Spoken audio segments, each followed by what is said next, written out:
بسم اللہ الرحمن الرحیم۔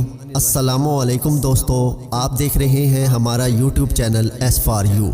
حضرت اکرمہ فرماتے ہیں کہ ایک ملک کا بادشاہ بہت ہی کنجوس تھا اور اس نے اپنے ملک میں یہ اعلان کر دیا کہ کوئی بھی کسی فقیر کو یا مسکین کو کوئی چیز صدقہ نہ کرے، اگر کسی نے ایسا کیا تو میں اس کے ہاتھ کاٹ دوں گا۔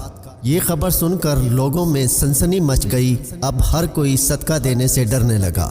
ایک دن ایک فقیر مجبور ہو کر ایک عورت کے پاس آیا اور کہا کہ اللہ کی رضا کی خاطر مجھے کھانے کے لیے کچھ دو۔ عورت کو اس فقیر پر بہت ترس آیا اور اس نے بادشاہ کی ناراضگی اور سزا کی پرواہ کیے بغیر اللہ کی رضا کے لیے اس فقیر کو 2 روٹیاں دے دیں۔ فقیر دعائیں دیتا ہوا وہاں سے چلا گیا۔ جب بادشاہ کو معلوم ہوا تو اس نے اس عورت کی طرف اپنے سپاہی بھیجے اور عورت کے دونوں ہاتھ کاٹ دیے۔ کچھ عرصہ کے بعد بادشاہ نے اپنی ماں سے کہا، مجھے کسی ایسی عورت کے بارے میں بتاؤ جو سب سے زیادہ حسین و جمیل ہو تاکہ میں اس سے شادی کر سکوں۔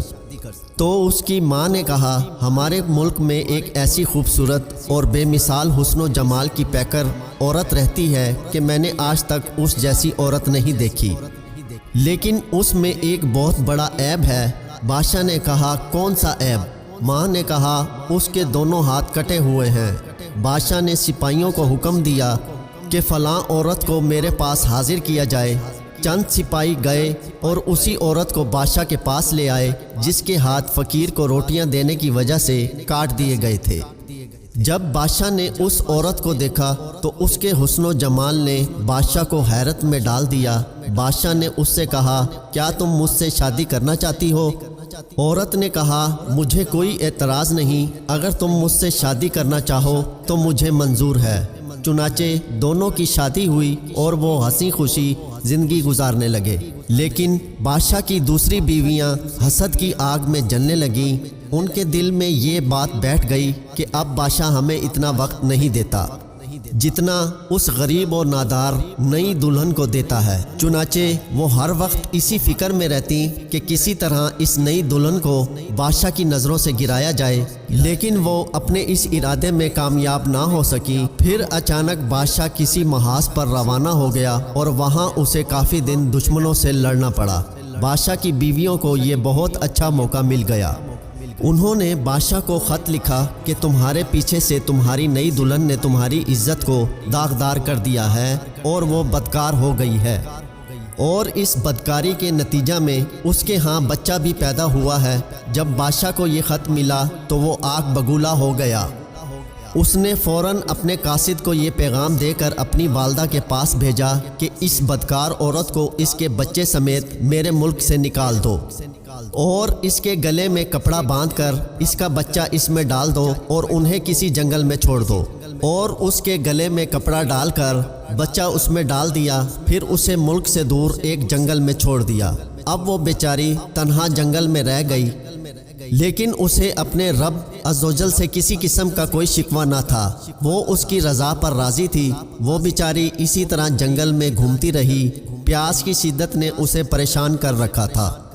آخر اسے دور ایک نہر نظر آئی۔ وہ نہر پر گئی اور جیسے ہی پانی پینے کے لیے جھکی تو اس کا بچہ گہرے پانی میں جا گرا اور ڈوبنے لگا۔ جب عورت نے اپنے بچے کو ڈوبتے دیکھا تو وہ رونے لگی۔ اتنے میں اس کے پاس 2 خوبصورت نوجوان آئے اور اس سے پوچھا، تم کیوں رو رہی ہو؟